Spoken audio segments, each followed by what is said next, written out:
I got the horse right here, the name is Paul Revere, and here's a guy that says if the weather's clear.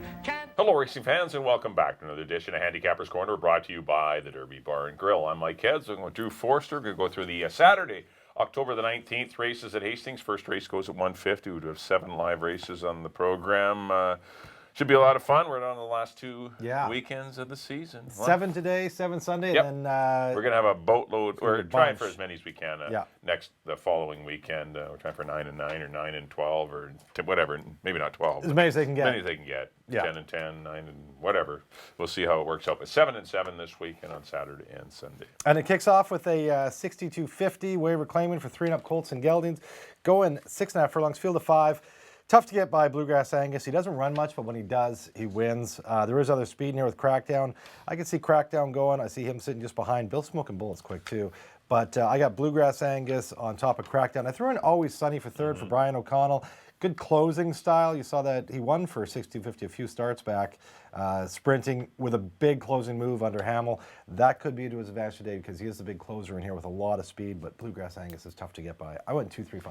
I agree. Bluegrass Angus is the horse to beat, but if he doesn't win, I think the 5, Always Sunny, is the one that will win. There's 4 other horses he has to go around. They all have speed. This is an ideal scenario for Always Sunny. He likes to slop. It might be sloppy on the weekend. And there's a lot of pluses for Always Sunny, but he's got to stay closer than the pace. He can't drift back 20 lengths or 15 lengths. These horses don't stop that badly in the stretch. So, but I do like the Bluegrass Angus. He's the horse to beat. Always Sunny for second. Bill Smoking Bullet. He's as honest as they come. Yeah, he is. Continues to run good races. I went 2-5-1 in the Saturday opener. On to the second race. Got some fillies and mares here. $4,000 conditional claimers. Non-winners, a 2 lifetime going a mile on the 16th. I was between the 1 and 4. I went to the 1, Aspired. Didn't get a great trip last time. Prior to that, had a good second at long odds behind Playgirl Pixie. It was a very good race and a very good time. The winner last time, Dawn's Morning, won by almost 9 lengths. Crushed. So the 5th by 10 isn't as dreadful as Not it as bad as seems it looks, on paper. And he only got beat a length and a half for second. Ended up 5th. So you're going to get a little more odds maybe on Aspired, but. Nicely drawn, not a lot of speed in the race. He's got to get in the game, though. He can't drift back because there's no speed. Rain or Shine has no speed. Forever Crystal has no speed. Saturna has been drifting back. He can't let the 4-horse get away, who is, the other horse to outrun in here. And I thought a good account of herself running in her first start at Hastings for the Coopers. And I put the 2-horse Saturna in for third. 1-4-2. I went to the outside to Forever Crystal. My man Maven. He's been winning lately. He's having a great. He's having a great fall. Yeah, great fall. And Jose Senzerboard, another guy that's winning a bunch of races right now. We saw him win the Ascot the other day. Forever Crystal was second. Beat most of these last time. Came from way back and passed pretty much everybody in the race except for Dawn's Morning, who got away from her. I got Forever Crystal, and I agree with your 1 and 4. I put Look at Me. Take a look at me, the K. Cooper horse in here. They've already had a win here, the horse they brought from Seattle. And as you mentioned, that first time around, the bull ring is going to help her. And I put Aspired into third. Excuse me. 5-4-1 for me in the second. On to the third. Maiden 8 for 3 and up boys. Going 6.5 furlongs, field of 6. I'm back to my man Maben. I got him winning 2 in a row here. Jack Don't Drink, the 1 horse. Good third last time behind Reprimand Irish Charlie. He's a lightly raced horse. It's coming out of 16,000. That doesn't seem like he's learned to lose as much as a bunch of these. Irish Charlie, I just find too unreliable. I've picked him a bunch. I like Jack Don't Drink. Not as many times as I have. Yeah. You've gone down on that ship many times. Yeah. I threw in I Kissed Ivy, the Ryan Diott horse. That horse has run good. For 25, ran third behind Fort Langley. Nice brown girl, came back to win. Only beat a neck last time by You Don't Own Me. So I threw in I Kissed Ivy in second. They took the blinkers off, too, which is that was a big move. He might have just the blinkers on, might not have been able to battle a little bit with You Don't Own Me, so they're going to little blinker. Take it off. Only got beat a neck last time. And I put Irish Charlie. Don't want to not have him on the ticket. Phil Hall, of course, on fire. But not crazy about the horse. I went 1-6-2. Yeah, I agree with Jack Don't Drink. The class drop. Hopefully that's what the tonic this horse needs to get a victory. And good third behind Reprimand and Irish Charlie. But, it hasn't been as bad. He's had big spacing in between races. He's coming up to a good effort. Good 101 and 4 out of the gate. last weekend, and prior to that, 1 minute and 4/5. He's going well, Jack. Yeah. Don't drink, and I think this is an optimal. You might see an optimum performance from him. The 3-horse, My Grand Valentine, is probably the speed of the race, which makes him dangerous. I got to have him on the ticket. There's no speed in here. I think he gets the lead. He couldn't get the lead against his stablemate, You Don't Own Me, last time. Was 3 wide throughout much of the trip. Made a bit of a wide, early move, but when you're stuck out there on the outside, there's not a lot of options. But he was out there racing 3 wide and still battled on gamely. So maybe on the rail today, or getting the rail if he is quick enough, could be dangerous. And I put Irish Charlie in for third. But I did leave out I Kissed Ivy, which could be a mistake. The horse is live in here as well. There's not much between these horses. No. 1, 3, and 2 for me in the third. On to the fourth race. $8,000 claimers sprinting 6.5 furlongs. The 2-horse Aditya is maybe not the best horse in the race because you got the odds are good is nice. The All Button's nice. Fleming's Beach is going well. But Aditya gives you a good solid sprint every time He does. And he got beat by Great Blake, who just ran a great race. Yeah. Great Blake got really good in the fall last year, and because he has some bleeding issues. Yeah, you saw that and again. when the cooler temperatures, Great Blake reverts to being the $16,000 horse or whatever, 12.5 horse that he was at one time. And so it was no disgrace in losing to him last time. He's live in here. The All Button and the odds are good. I put in behind. I think they may get into a pace duel, but if they don't, they could easily run 1-2 as well. Fleming's Beach is probably a little bit better going longer distances, but he's sharp and going well for a top burn. And Kaki's Command is sharp too. Wow, 3 in a row. This horse is live. Just a tough race. It's a good race. Position will be everything. I just see there being a lot of speed. I see Aditya getting the nice cozy trip in behind them on the rail, saving ground. He likes to slop. I tried 2-1-6. Yep, I just went the other way, but I do like, as you mentioned, you can make a case for everybody in here. I went to the All Button. Yeah, I think you just did. I went to the All Button over Aditya. The All Button breaking from the rail. Little class relief, ran for 16 last time. Only got beat 3 lengths. Now he comes back with Enrique Gonzalez board for Mark Cluche. I got the All Button over Aditya. And I put in Fleming's Beach in the third spot. I mean, as you mentioned, Kaki's Command, the odds are good, both very live as well. But Fleming's Beach, he is better going long, but he's on his game right now, so I don't want to leave him off. 1, 2, 4 for me. In the fourth, on to the fifth. Another 62.50 going long for older horses. This one's going to mile 16th. Tough to get by Square Dancer here. 1 for 62.50 over Cyclone Dan. Came back. Really good effort last time. Laid closer. He didn't want to let Absolutely Stylish get too far away from him just last week in the Marathon Series. Now back to mile 16th. Hamill back aboard him. Square Dancer for me. Over. I threw in Santa Fe Trail. That race last time, he needed that race. He hadn't run since the 23rd of August. Then he runs back on the 5th of October. Better space in this time for Harold Barabee.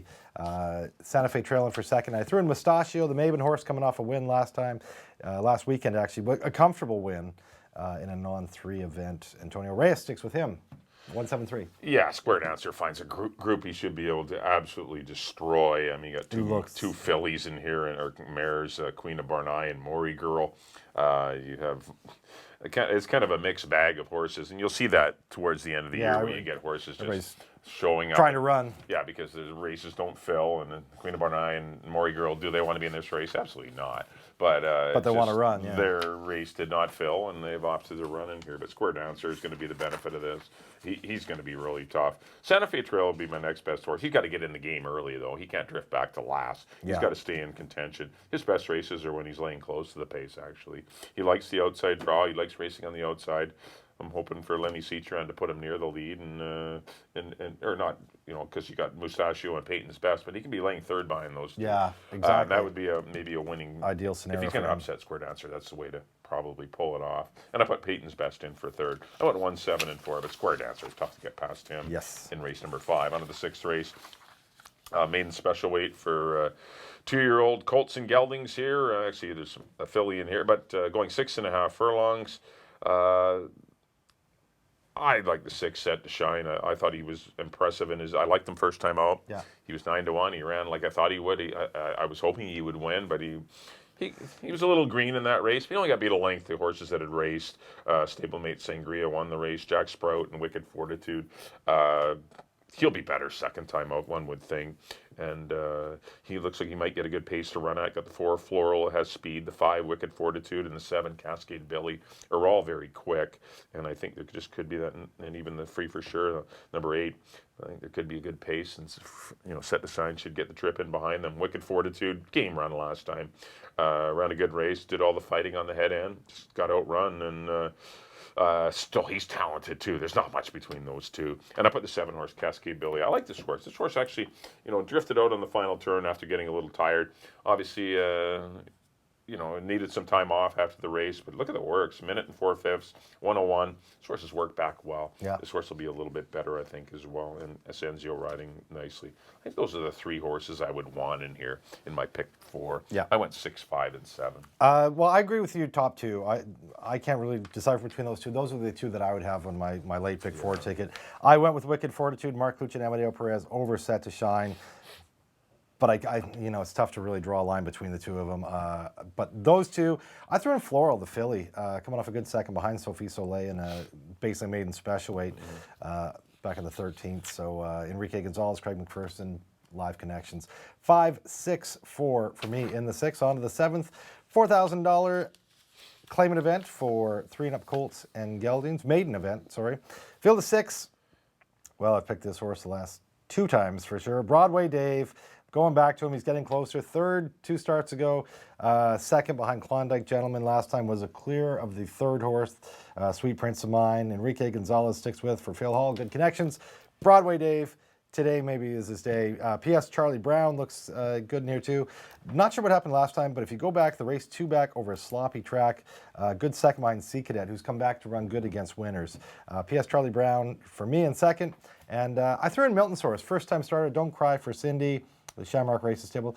It's just a first-time starter. The works look decent. The mare was nice. Cindy Success was she was a little lot of races win for machine. Jim Brown. Yeah, little win machine for the Shamrock Racing stables. So Milton's having a good year too. So I threw the first-time starter for 3rd. 4, 5, 1.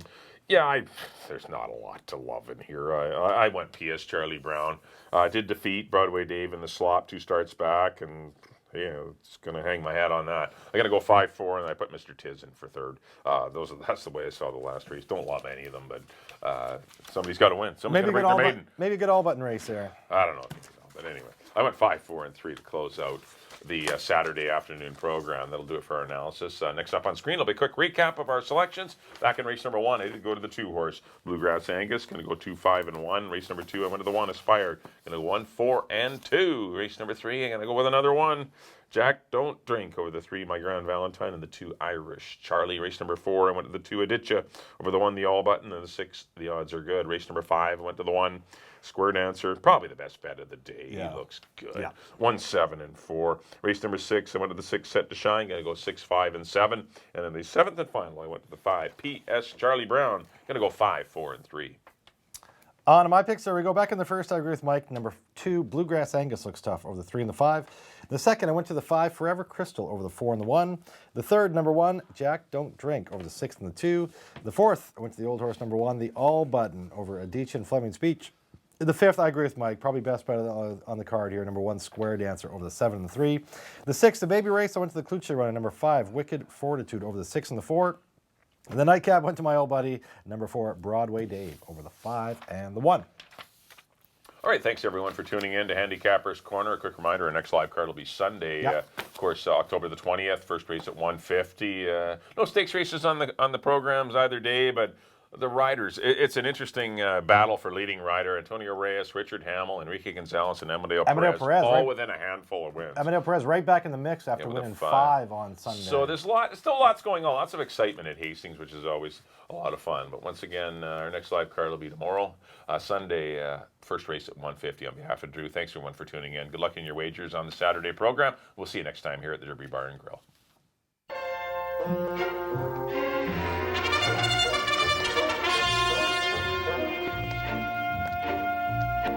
I got the horse right here, the name is Paul Revere, and here's a guy that says if the weather's clear, can do,